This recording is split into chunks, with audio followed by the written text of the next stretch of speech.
안녕하세요. 오늘은 성경에 대한 아주 흥미로운, 어쩌면 좀 놀랍게 들릴 수도 있는 이야기로 시작해볼까 합니다. 흔히 분노하지 말라고만 생각하기 쉬운데, 성경이 때로는 분을 내라고, 그것도 명령형으로 말한다는 사실, 알고 계셨나요? 네, 바로 그 지점부터 오늘 이야기가 시작됩니다.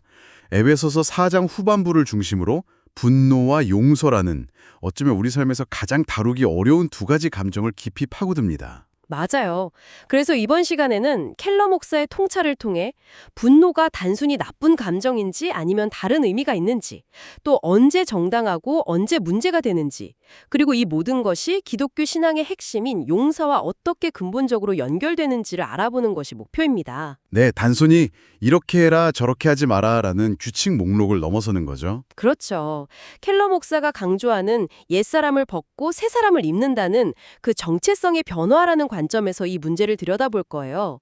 자, 그럼 이 흥미로운 여정을 시작해 볼까요? 켈러 목사 논의의 출발점은 에베소서 4장 22절에서 24절입니다. 옛사람을 벗어버리고 심령이 새롭게 되어 하나님을 따라 의와 진리의 거룩함으로 지으심을 받은 새 사람을 입으라. 아, 이것이 이후 나오는 모든 구체적인 지침들을 이해하는 큰 틀이 됩니다. 아하, 그러니까 거짓말 대신 진실을 말하고 도둑질 대신 노동과 나눔을 실천하고 더러운 말 대신 덕을 세우는 말을 하고 그리고 오늘 주제인 분노와 악의를 버리고 용서하는 것까지 이 모든 것들이 결국 새 사람으로서 살아가는 구체적인 모습이다. 이런 거군요. 그렇습니다. 여기서 켈러 목사는 기독교 윤리가 가진 독특한 동기부여를 강조합니다.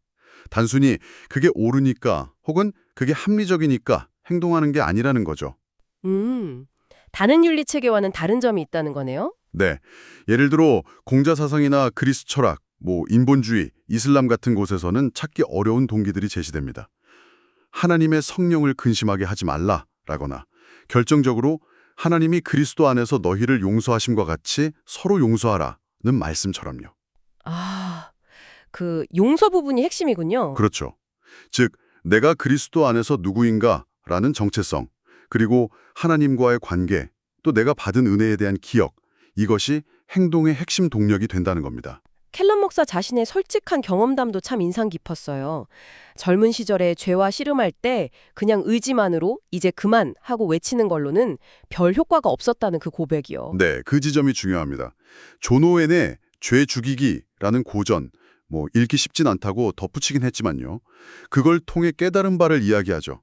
핵심은 죄 자체와 막 싸우면서 억누르려고만 하는 대신에 시선을 십자가의 예수 그리스도께 돌리는 겁니다. 아, 시선을 돌린다. 네, 나를 위해 이런 일을 겪으신 분께 내가 어떻게 이룰 수 있을까? 그분이 나를 이렇게 용서하셨는데 나도 용서해야 하지 않을까? 이런 질문들을 던지는 거죠. 하나님이 누구신지, 그분이 하신 일이 무엇인지, 내 안에 계신 성령님은 어떤 분이신지를 깊이 묵상할 때 마음이 녹아내리면서 진정한 변화가 시작된다는 거죠. 아, 의지력보다는 마음의 변화가 먼저다. 네, 그런 통살입니다. 그렇군요. 의지력만으론 안 된다는 것 많은 분들이 공감하실 것 같아요. 자, 그럼 이제 분노 자체에 좀 더 집중해 보죠. 에베소서 4장 26절. 분을 내어도 죄를 짓지 말며 해가 지도록 분을 품지 말고. 여기서 분을 내라는 이 명령 자체가 참 도전적으로 들려요. 분노는 무조건 나쁜 감정 아니었나? 이런 생각도 들고요. 바로 그 통념에 켈러 목사가 도전하는 겁니다. 분노를 단순히 억누르거나 아니면 그냥 터트리는 것, 이 두 가지 선택지만 있다고 생각하기 쉽죠. 네, 보통 그렇죠. 하지만 성경은 더 섬세한 접근을 요구합니다. 억눌린 분노는 속에서 쓴뿌리가 되어서 자신과 주변을 병들게 할 수 있다고 히브리서 기자가 경고하기도 했고요. 맞아요. 켈러 목사 지적처럼 많은 경우 분노를 제대로 인식하지 못하고 우울감이나 불안감, 짜증 같은 다른 감정으로 포장해서 표현하기도 하죠. 그런데 켈러 목사는 한 걸음 더 나아가서 분노가 때로는 필수적이라고까지 말합니다. 분을 내라가 명령형이라는 점을 강조하면서요. 어떤 악이나 불의 앞에서는 분노하지 않는 것이 오히려 영적으로 문제가 될 수 있다. 이런 의미겠죠. 정확합니다. 분노는 악을 미워하시는 하나님의 성품 중 하나이기도 하니까요. 켈러 목사는 어떤 감정이든 그 자체로 죄는 아니라고 설명합니다. 하나님이 주신 선한 에너지인데 죄로 인해 왜곡되거나 변질될 수 있다는 거죠. 아, 견질된다. 네, 마치 건강한 관심이 죄 때문에 염려나 걱정으로 변질되는 것처럼요. 분노도 마찬가지입니다. 그렇다면 그 변질되지 않은 분노, 그러니까 의로운 분노는 구체적으로 어떤 모습일까요? 이게 참 어려운 질문 같아요. 내 분노가 의로운 건지 아니면 그냥 내 이기심이나 상처에서 나온 건지 어떻게 알죠? 좋은 질문입니다. 켈러 목사는 의로운 분노를 선한 것을 지키기 위해 일어나 악한 것에 맞서는 에너지로 정의합니다. 예수님이 안식일에 손 마른 사람을 고치신 사건을 예로 들죠.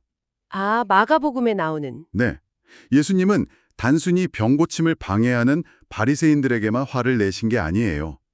그들의 위선, 또 생명보다 중요하게 여겨진 왜곡된 율법 해석, 그리고 인간을 고통스럽게 하는 질병 그 자체에 대해 분노하셨습니다. 아하. 즉, 안식일의 본래 목적, 생명을 살리는 것과 인간의 존엄성을 지키고 율법주의와 질병이라는 악을 공격하신 거죠. 마틴 루터킹 주니어의 말처럼 비폭력은 사람이 아닌 문제에 대해 공격적이어야 한다는 통찰과 맞닿아 있습니다. 아, 무엇을 지키려 하는가, 그리고 무엇을 공격하는가 이 두 질문이 핵심이군요. 사람을 공격하는 게 아니라 문제를 공격하는 에너지. 네, 그 구분이 정말 중요합니다. 의로운 분노는 회복이 아니라 회복을 지향하니까요. 반면에 에베소서 4장 31절에서는 모든 악독과 노함과 분냄과 떠드는 것과 비방하는 것을 모든 악의와 함께 버리라고 강력하게 명령합니다. 이것이 바로 죄가 되는 분노의 모습들일 텐데요. 켈러 목사는 이걸 몇 가지 유형으로 나누더군요. 그렇습니다. 첫째는 악독, 즉 마음에 쓴 뿌리가 깊게 내린 상태입니다. 이건 조금 뒤 용서와 연결해서 더 자세히 이야기하겠습니다. 네. 둘째는 외적으로 터져나오는 폭발입니다. 여기서 켈러 목사는 헬라어 단어를 통해 미묘한 차이를 설명하는데요. 갑자기 확 타오르는 격한 분노, 수모스와 좀 더 오래 지속되며 마음에 자리 잡은 분노, 오르게, 이 둘 다 다른 사람을 해치는 파괴적인 결과를 낳는다고 지적합니다. 그리고 셋째는 정반대로 억노름이죠. 분노를 밖으로 표출하지 않고 안으로 삭이는 것. 이게 겉으로는 평화를 유지하는 것 같아도 결국 자기 자신을 파괴하고 심지어 신체적인 문제까지 일으킬 수 있다는 지적이 섬뜩했어요. 맞습니다.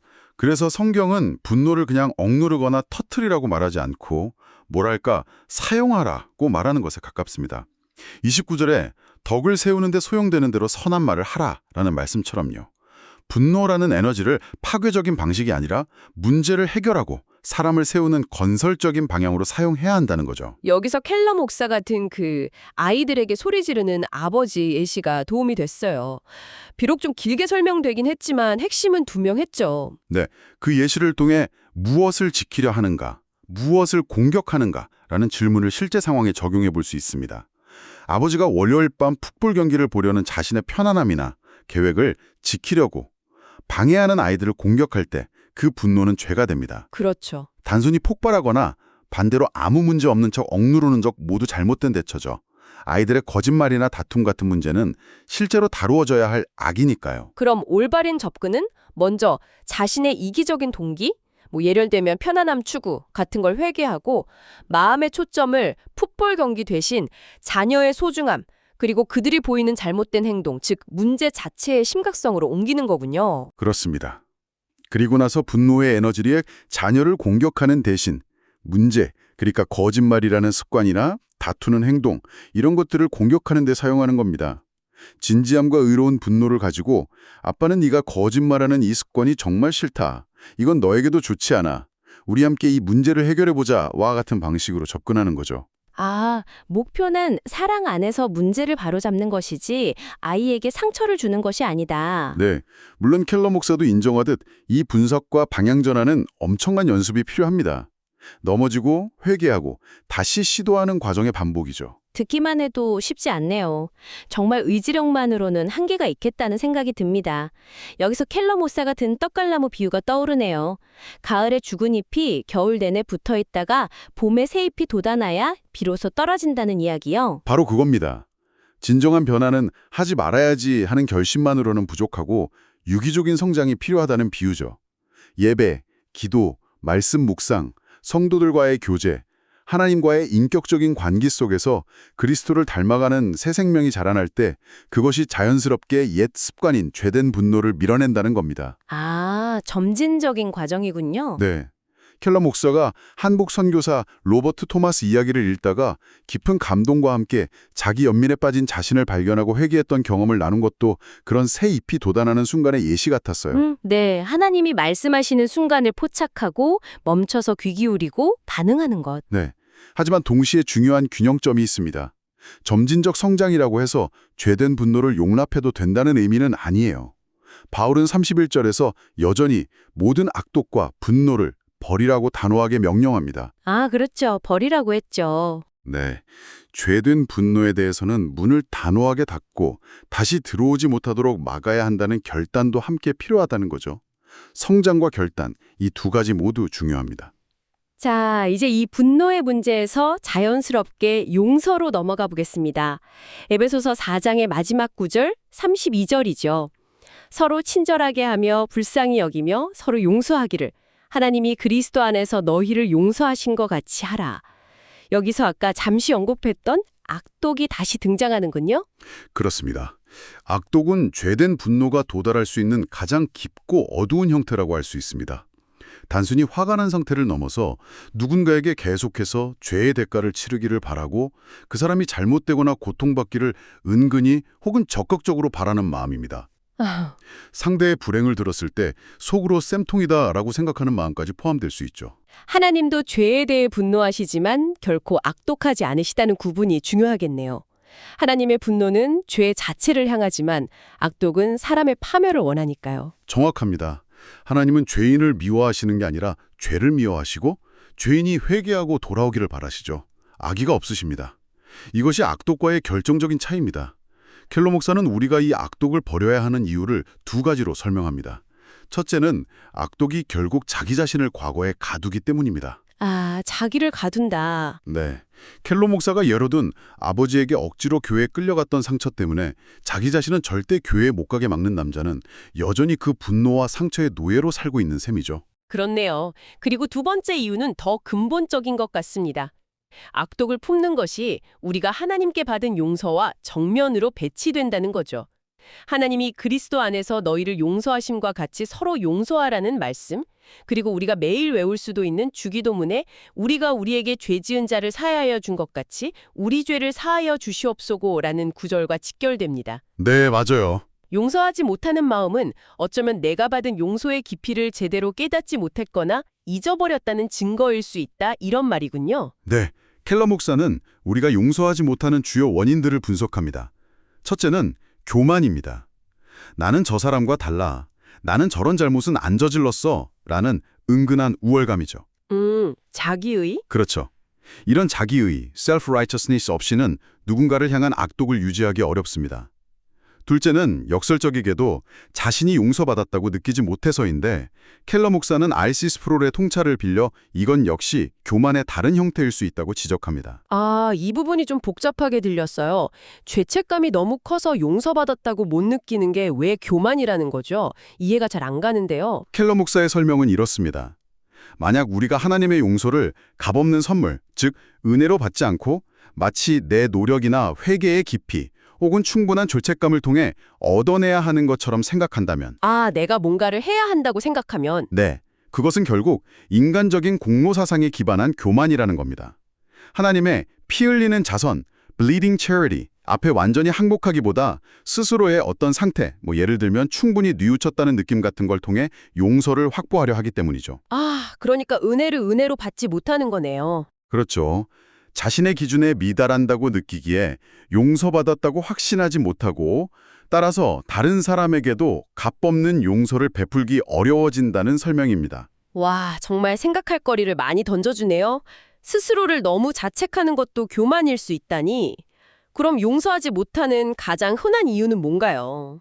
가장 흔한 이유는 켈러 목사에 따르면 우리가 하나님께 얼마나 큰 빚을 용서받았는지를 잊었기 때문입니다. 아, 망각. 네, 그 기억의 부재가 우리의 마음을 굳게 만드는 거죠. 그래서 해결책은 결국 기억하는 것입니다. 예수님이 나를 위해 무엇을 하셨는지를 기억하는 것. 마태복음 18장에 나오는 용서할 줄 모르는 종 비유가 바로 이 점을 극명하게 보여주죠. 1만 탈란트. 와, 오늘날 가치로 환산하면 정말 천문학적인 빚을 창감받은 사람이 자기에게 고작 100데나리온, 얼마 안 되는 돈 빚진 동료를 감옥에 가두는 이야기? 그 결과는 혹독했고요. 네, 맞아요. 예수님의 경고가 무섭습니다.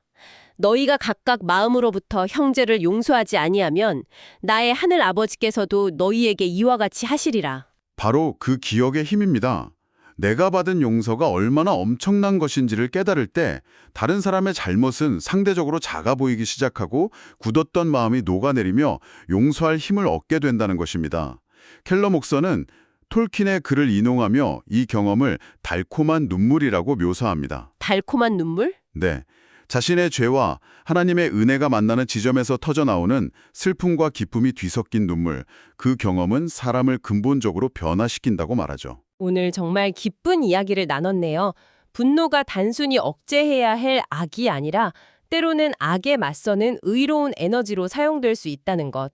하지만 자기 중심적인 동기나 잘못된 방향으로 흐르면 파괴적인 죄가 된다는 것. 그리고 이 모든 것의 궁극적인 해결책과 변화의 동략은 바로 그리스도 안에서 우리가 받은 헤아릴 수 없는 용서를 깊이 깨닫고 기억하는 데 있다는 것.